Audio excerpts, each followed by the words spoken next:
space. Good morning, everyone. It's so good to see you. And this morning, I just want to check in with where everyone is because I'm back in Nhulunbuy. So, Anne Marie, where are you? I'm in Cairns Oh, still. yeah, you're still in Cairns. Okay. Laura, Yep. where are you? I'm in Darwin. Aha, still in Darwin, yes. And young Doug? So sweltering away in Adelaide. Yeah, It was a man, bugger you're. last night. Got down to Oh, 27 at 6:30 this morning.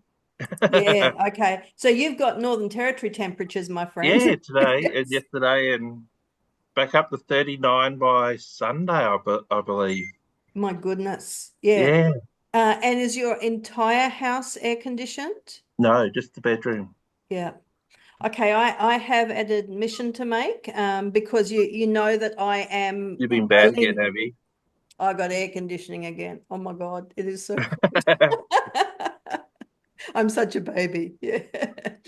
Okay, so where's everybody at with research? Doug, let's start with you because I think you've probably got some changes. Yes, I'm in the process of downgrading to MRes, Master Research. It's just the way the research has sort of flowed. So it's not a matter of disappointment with CDU, although that's there. It's more just the way things have flowed Hmm. and evolved. Hmm. So yeah, so I'll be just doing textual analysis of policies and programs, both state and federal, and not interviews. Okay, and what is the actual topic? Have you It's narrowed still the that same. down? It's still climate change adaptation and mitigation through Okay. the lens of environmental sociology and eco-socialism. Okay, so it's the same, but you're not going to have a sock. Is that the difference Yeah, now? so Yeah, I'll keep okay. that for a rainy day. Yeah. Okay, yeah, well, doing it Yeah, next time. Yeah. yeah. Yeah. And how many supervisors do you have to have for the masters? I guess still two at least. I'm Okay. hoping to hear back CD. soon regarding one potential. Okay. So So I've still staying got with that Kim. first. Okay. All right. Still got Kim, yeah, for And now. has CDU been at all helpful in locating the second one or not? No. Yeah.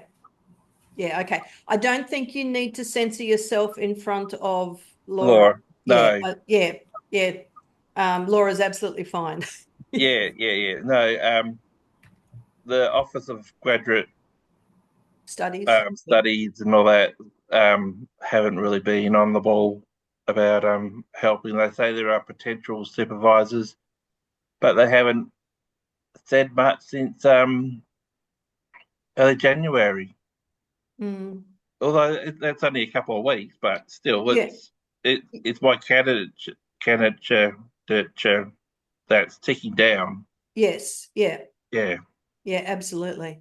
Okay, well, Doug, that's a huge change for you. Hmm. Absolutely huge. Yeah.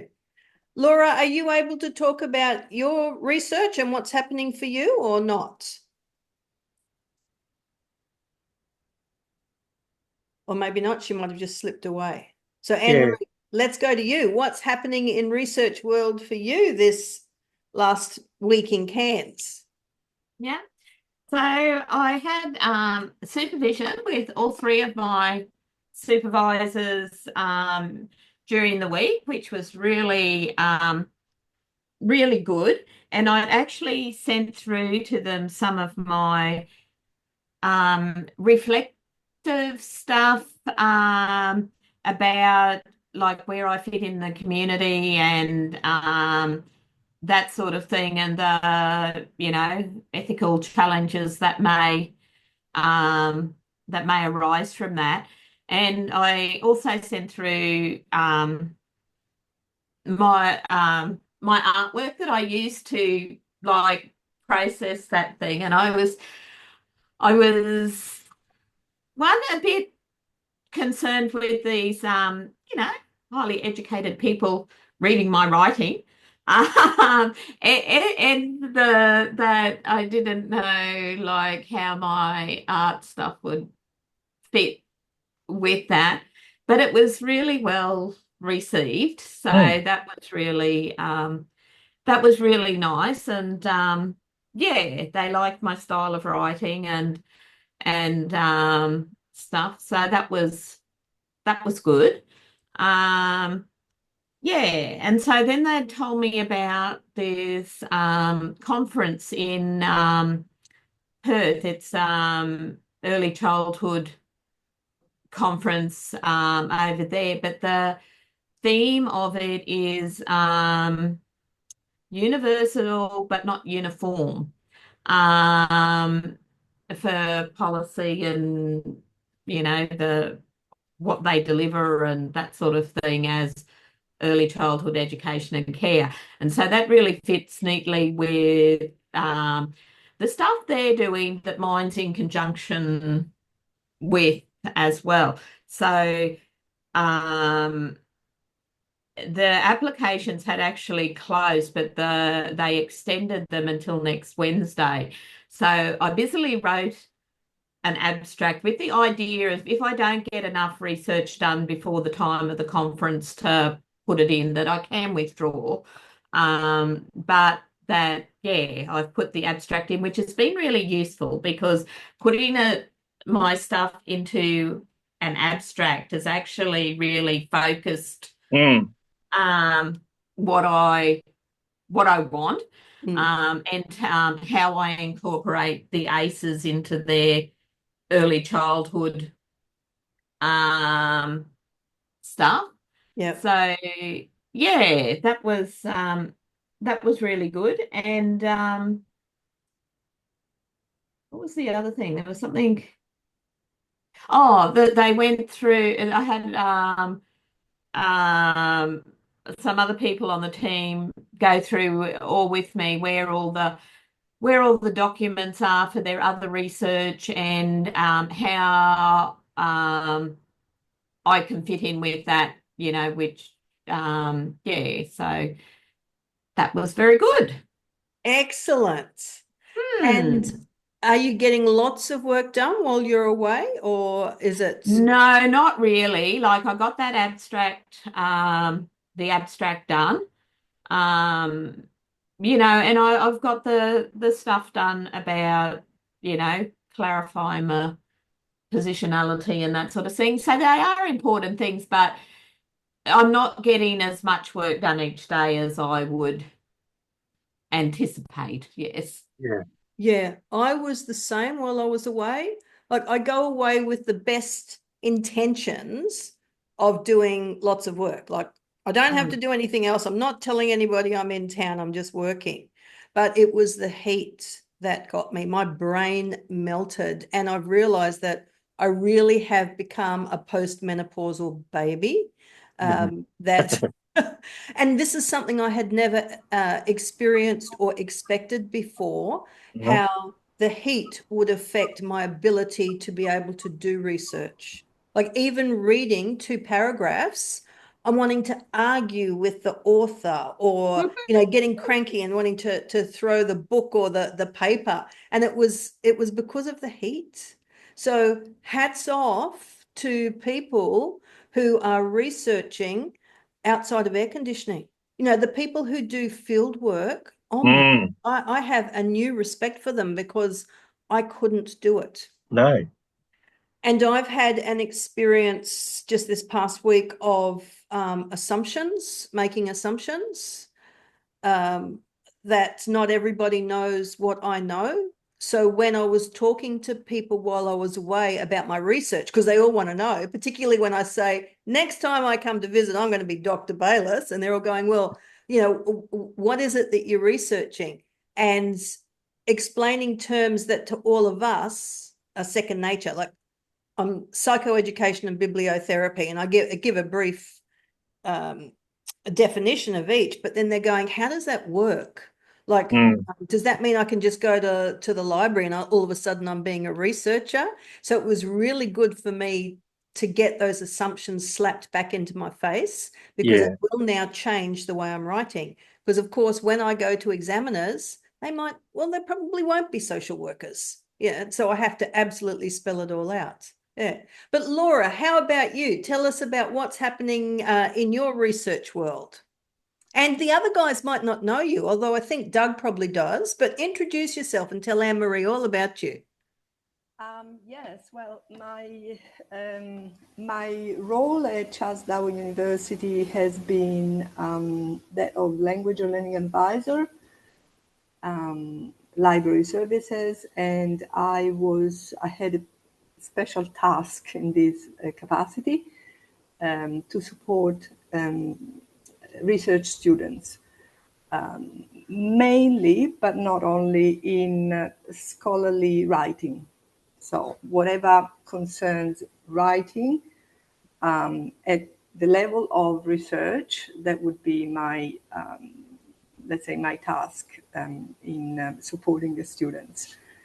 So yes, I'm currently on leave, and I'm actually exploring other possibilities. And one of these is to actually get, I know it's going to be difficult because, of course, I've been all my life in another field, but I would actually like to go into social work, but not research specifically, but into the profession. I Into really practice. need at this point some hands-on, observable, and practicable, like, hands-on type of environment. So Yeah. I may be asking you for some advice, because it looks a bit difficult. Probably age, probably the fact that I haven't been in that particular field. However, I specialize in social linguistics, which is not very far at all. So that could help in one way Yeah. or another. Yes. Yeah. So my field is specifically social linguistics, discourse analysis in organizations. Yeah. And I have explored multilingual workplaces, and of course, everything that comes along with the use of one or more languages in the workplace. So, ranging from migrants working in Australia, and indigenous, although not many. I've never had many participants in indigenous communities. And yes, so this is my field. Okay. Yeah. So Very interesting. yeah. So I have heaps of questions, but Anne-Marie and Doug, over to you to make comment for Laura. Yeah, no, I just think that that language is so important in all that we do and how we help people and all that sort of thing. So having that background in social linguistics would give you so much insight that we sort of have got around the edges, but like haven't Yeah. got the specialty in. Yeah. Yes. Yeah. But your life experience, Laura, would be massive.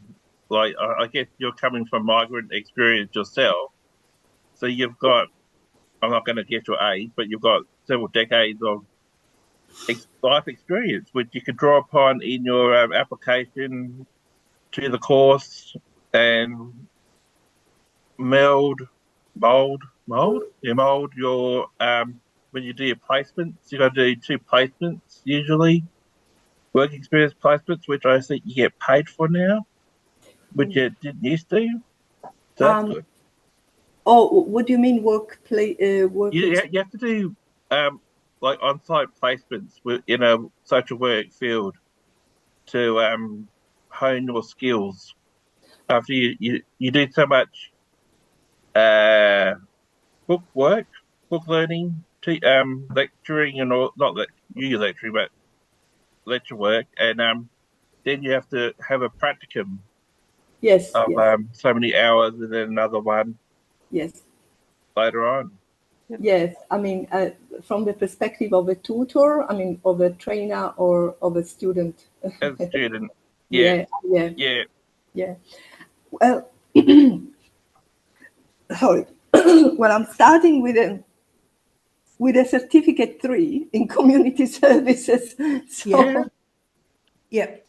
because that seems to be the minimum required to get a job. But and I've just started actually. So yeah, I'm confident. Well, I have to be confident that I will see other venues coming up. Is that So through CDU? sorry. Is that through CDU that you're doing the Cert 3? Uh, Through their TAFE thing? Or is that online through another?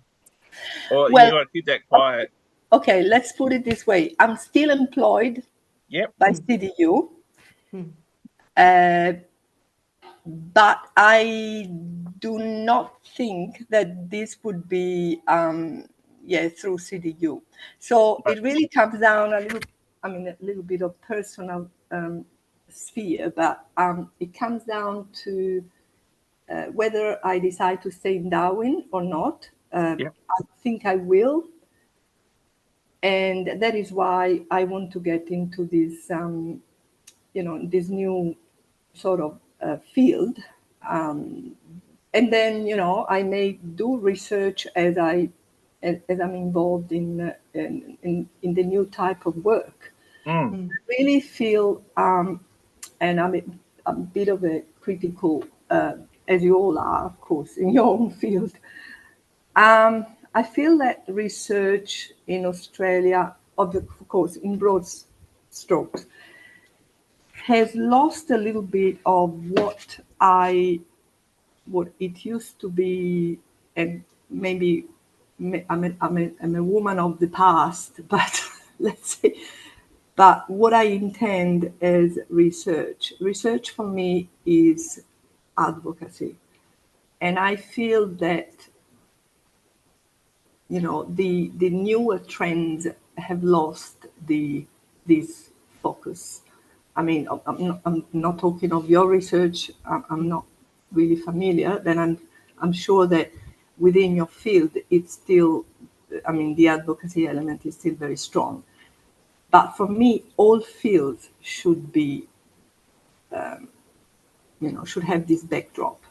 And unfortunately, I've seen that over the years, this has faded away in the background, really. So, and yeah. It's actually very comforting to hear you say that, because it's something that I reflect on a lot, particularly with my own work. Like, am I meeting fully robust standards here? Am I doing the best job that I can possibly do, or am I just trying to get through? Yeah, so this is really interesting to hear you say this. But Laura, you mentioned your age.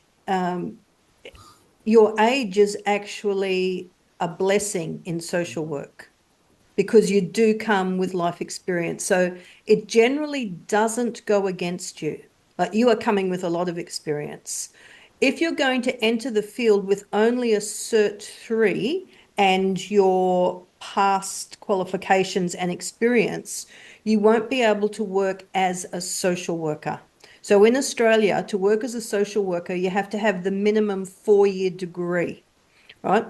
But you could do, and correct me if I'm wrong, you others, this is my understanding of the masters, you can do a Masters of Social Work in 2 years. Yep. Right? Yeah, okay. I thought I was. And I would just interrupt there and say that the TAFE study I have done in the past, I actually found more demanding than my uni study. So, Like, yeah. not in complexity, but in so much writing and repetitiveness. I know. This is a peculiarity of all, and I'm sorry, I'm critical. I don't want to be a naysayer, but masters courses tend to be like this. Mm. Especially for students who already have work experience in the field. Yes. So they get into a master's program and they find that, okay, oh, but I know this. This is, because I mean, the master's program is meant to be more authentic and more specialized. But I mean, you guys having worked in the field, you already know this stuff. So the master's is just, how can I say, the certification of what you do, what you know. Yeah. Yeah. But Well, you'll still have to do a placement in the postgrad masters.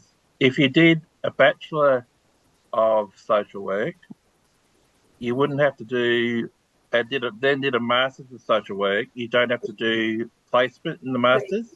But because if you come straight from a non-social work background and did the Masters, you'd have to do a practicum yes. in that one. Yeah. Yes. Yeah. One or two. Laura, it's similar to an industry partnership that PhD students are encouraged to engage in. Which is great. But you have to be prepared for it because it's hard slog. We all did it when you don't get paid for it. So Yeah. I think my first placement was a 3-month placement. My second one was a 4-month placement. This is 30 years ago when I did social work, and no pay. So it was hard going. Yeah, because I still had to pay rent and run my car and all of childcare and buy clothes as well for placements. So it was difficult. But with your skill set, with a Cert 3, you're absolutely going to have entry to the social services. And there is a lot of need for people who can write.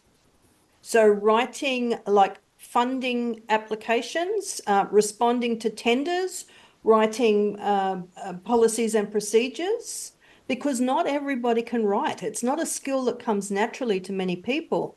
And then in terms of linguistics, it's also syntax, pronunciations. So putting the words together in the right context so that the government people can then be able to read it and make an assessment. It's the halo effect. If it looks good, you're more likely to get through. But if you've got syntactic errors or your sentences don't contain the right elements, people stop reading. Yeah. So you actually come with all of these skills that are an absolute blessing to you getting entry to it. I don't know. What do you two think? Do you think I'm right or wrong? Yeah. No, I think you're right. Absolutely. Yeah. Yeah. Yes, there's actually one job at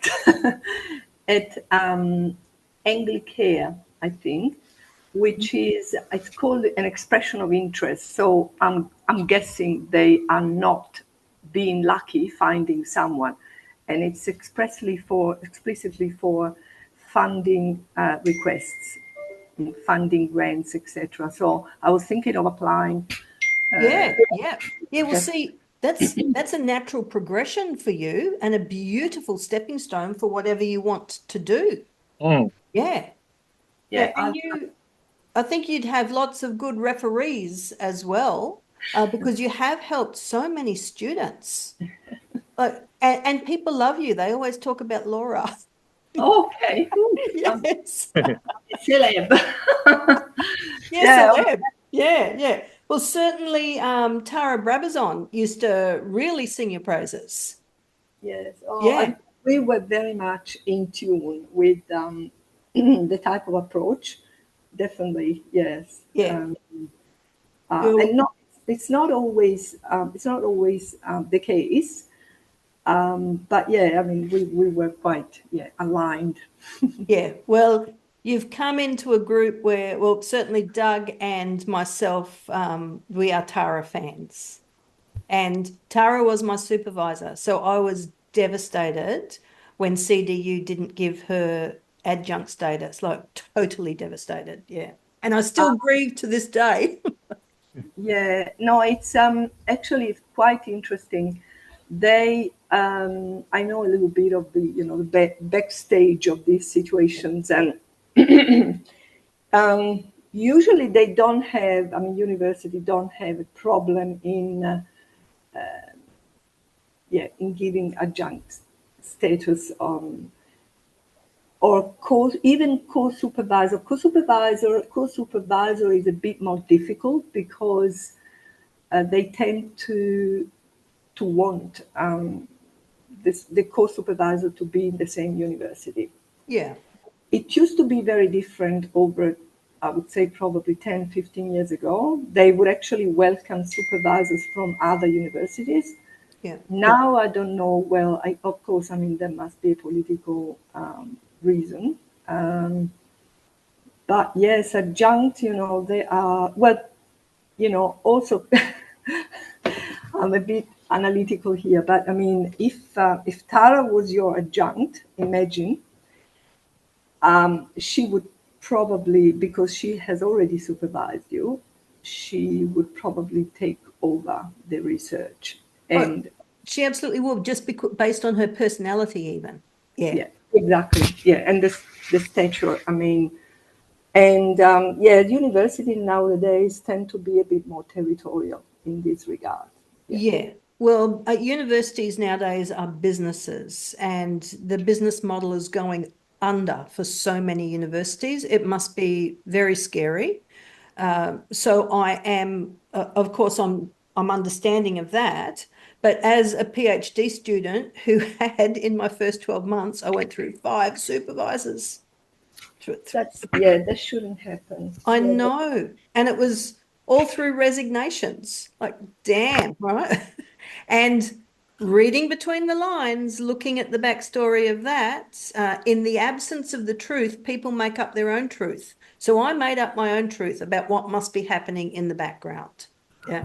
Unfortunately, it's it's I have discovered a few things, and it's a little bit of a Darwin type of thing. I mean, the turnover. I mean, the generalized, but so that's what's happening. Unfortunately, I'm the only one left, mind you, of the original team. So we were a team of 5, all appointed at the same time, which was June 2021. Well, a couple of my colleagues came a bit earlier, like April, May, but the same type of appointment. They were restructuring. They've come out of a restructuring phase, and I'm the only one left. Wow. Yeah. So that really says something. Yeah. But I have the utmost respect for librarians. And Doug, I noted that you said somewhere recently that maybe in the future becoming a librarian is on your cards. Like, I love books anyway, and I love learning. So you put those together, and a library it's like a coffee shop to me, where you just go and you absorb the aroma of all the books, and the process of absorbing all of the caffeine in the books. I love it. I used to work as the school librarian with no qualifications, obviously. But my joy in doing that was, when they'd have book club and kids would all buy their books. And, I come from a remote community, Laura, and there were lots of kids who couldn't afford books. So they'd give me their list and I'd get them for the library, and then when I'd accessioned them and everything, I'd go and deliver them to them so they could be the first people to read them. Beautiful. Yeah. How absolutely beautiful. Yeah. Yes. So that was my library experience. I love books too, so Yeah. And I guess if we didn't like books and reading, we wouldn't be doing HDR. No, that's true. There is just so much reading that goes in it. Yeah. But for Laura, so she's got Anglicare on the go. What's your advice for other areas where she could be doing, say, social research, or extending towards social work, like practice? I would look into the Northern Territory's version of ACOS. Like you know, you got ACOS in South Australia, Council of Social Services, Yeah, Yep. we've because got they also QCOS, yeah. run courses and workshops on how to write funding Application. things Yeah. and funding guides and programs and policies and also where Who work does? can be Sorry. available. Sorry, Who does? Who runs these courses? the Northern Territory Council of Social Services. I'm sure there's one. Yeah, there must be. I'm not familiar with it. Yeah. I'm not familiar I'll with. just go to where's my go to and so Northern Territory Council of Social. What? Yeah. NTCOSS, Northern And Territory Council of Social Services, which is ntcoss.org.au. Okay. NT. And Oh, can you? Okay. NTC. NTCO. Yep. double S Yeah. Yep. SS.org. .org.au. Yeah. And I'm checking it out. I will check it out. Yeah. yeah.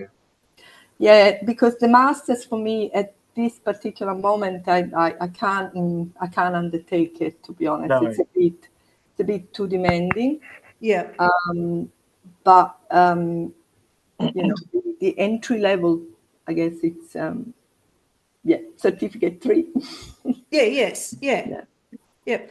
So- Are either Anne Marie or Doug, are you familiar with the program Pajama Angels, maybe? That's No.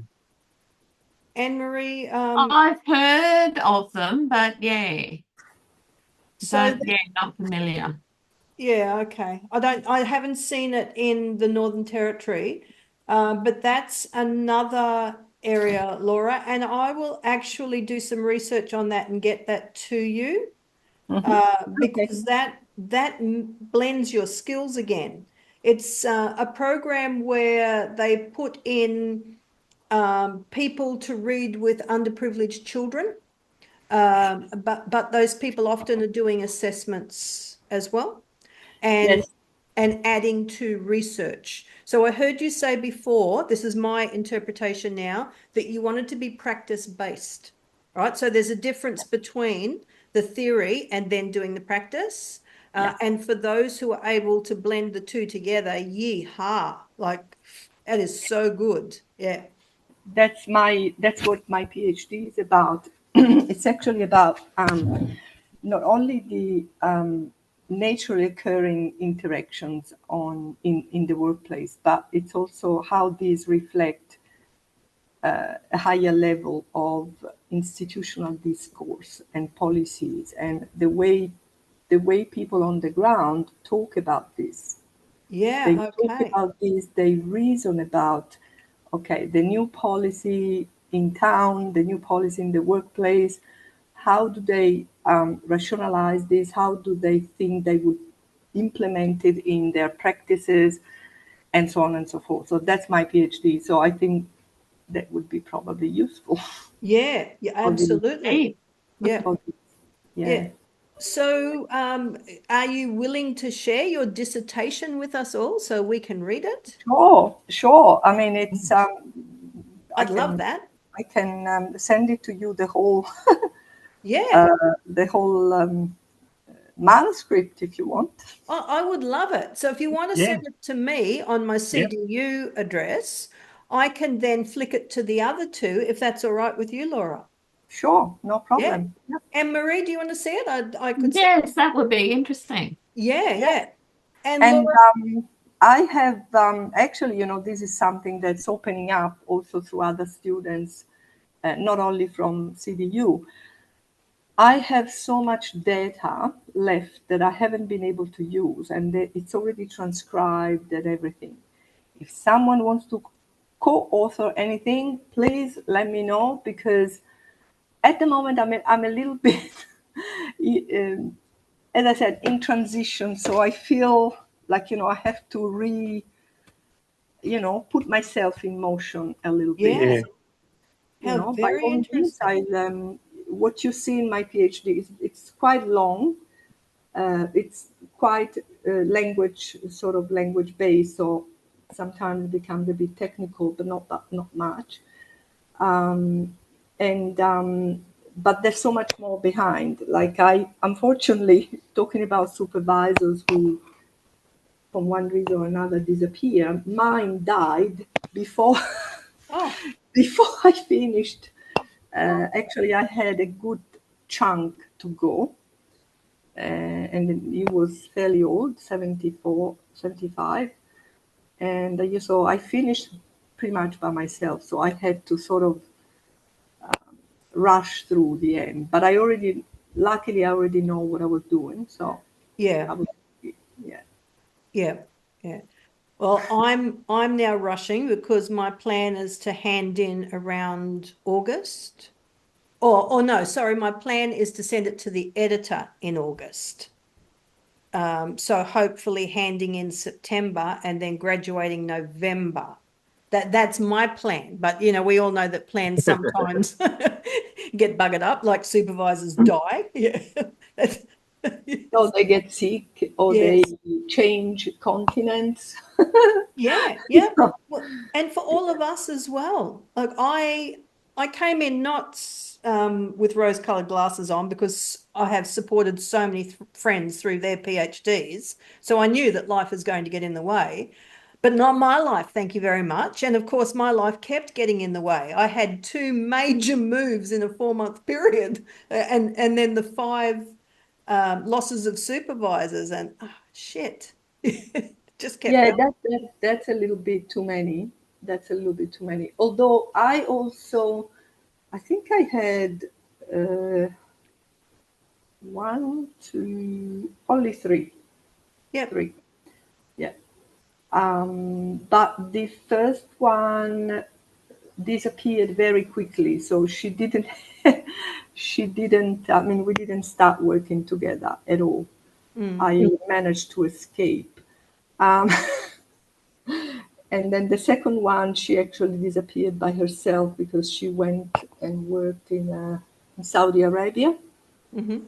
And yeah, so the third one was the last one. And of course, he died. So I had another supervisor. But the one that sort of covered for the original, I already was doing research with him. So again, another strike of luck, I would say, Yeah, because okay. each other. Yeah.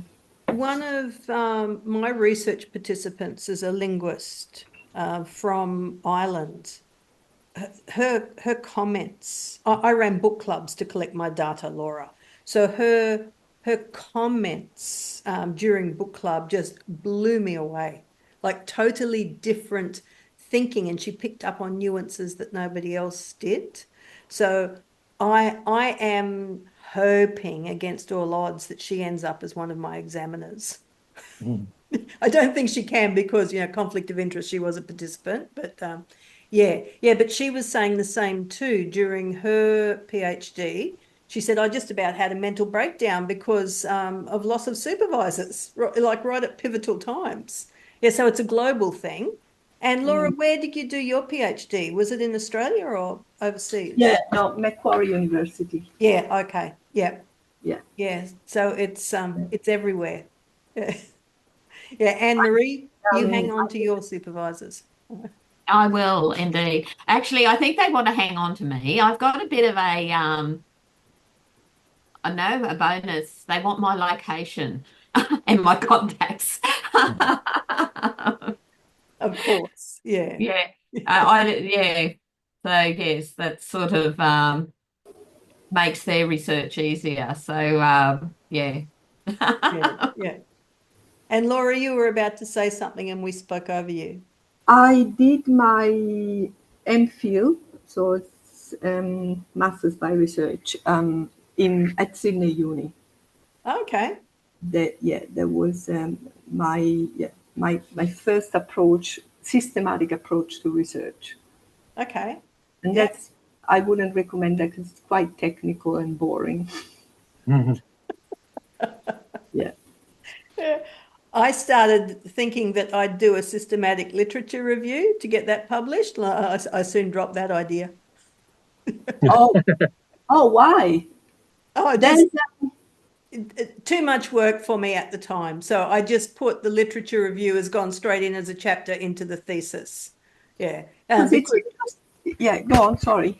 this was at the time that my the first supervision panel of 3 all resigned from uni. And it just went, I'm not doing all of this extra work. I'm just going to carry on. I will supervise myself until I get new supervisors. And Tara stepped in. Right. Oh, that woman is just an angel. Yeah, would they, because I'm noticing, like from, I did a similar, I had a similar role at Macquarie University for a couple of years, but it was more, it was research based. So I had to interview many research students and analyze their progress as they verbalize their progress. So it was slightly different, but of course very similar in many ways to support it, because I ended up sort of mentoring and a little bit supporting, etc.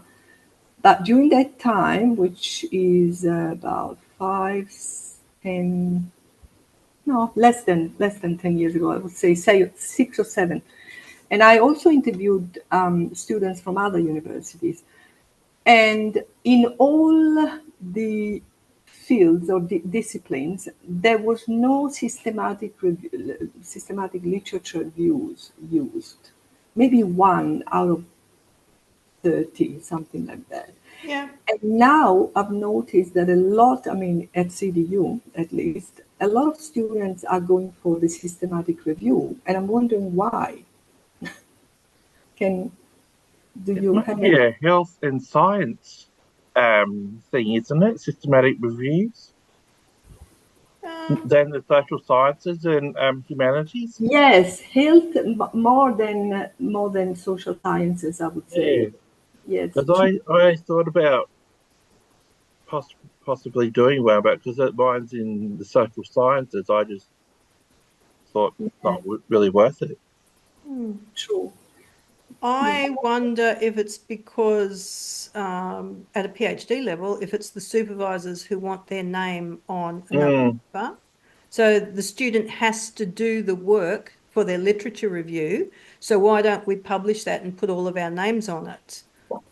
So I don't know if that's a thing, Laura. That's just my assumption. But it could be. They could put. If it comes. If it leads to a paper, any literature review can become a paper. It doesn't have to be necessarily systematic. I've got my theory, but I don't know if I can share with you. And my theory is, especially, yes, you're right, that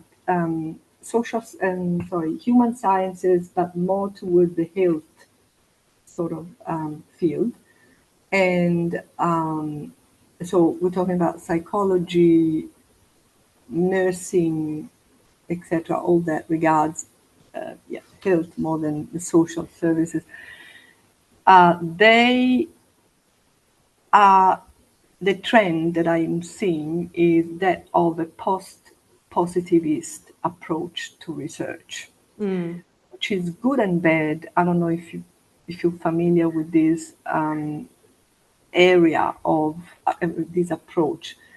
So it's more scientific in a way, because it's more based on hard facts and less on analysis, which is, in my opinion, a bit problematic, because obviously this type of approach captures the new the new facts. So what's actually happening currently, rather than analyzing. So of course, especially in health, it's very important to see. It's like IT, like it's a continuous. But at the same time, I find the paper that come from these very, very descriptive rather than analytical. I don't know if your impression too, but if you read the paper, I mean, of course, I had the opportunity to do this in this role. Yes, so that's my impression. So that's a post-positivist approach. Well, that's interesting because I've actually never reflected and analyzed on why I don't like reading them. And I don't like reading them mostly because they are fairly boring. And if you're saying that, like, it's descriptive rather than analytical, I love the analysis. Like, I love to know the ins and outs and all of the critical inquiry. Yeah. So that's interesting. Yeah, that's given me some food for thought, and I will read another one with that in my head now. Yeah. Yes. Yeah, no, that's really interesting. But I'm going to have to love and leave yous. Yeah, we're I've at the got top of the hour. a grandchild to go and see. But thank you very much, and I shall catch you next week. See you next week, Anne-Marie. Yeah, Marie. Thank See you. ya. Bye. Bye. And we do have to end up, guys, because we are at the top of the hour now, or for us in Northern Territory. Yeah. So, Doug, what time are you at the moment? 10:58 a.m. Oh, so you're an hour. Yeah, for Yeah, now. okay. Yes. Till April, I think. Yeah, 1st of April, I think it changes again. Yeah, it does my head in. Even April just Fool's Day. just the change this week between Queensland and Northern Territory. I had to Yeah. keep checking my computer, like, what time zone am I in? Yeah. Painful. Yeah. All right. Thank you, everybody. And Laura, it was wonderful to have you join us. I look forward to getting your dissertation and having a look at that. And I'll do some research for you into that pajama mob and send it to you. All right, then, everybody. I'll see you all later. See you next week. Bye. Bye. Bye-bye.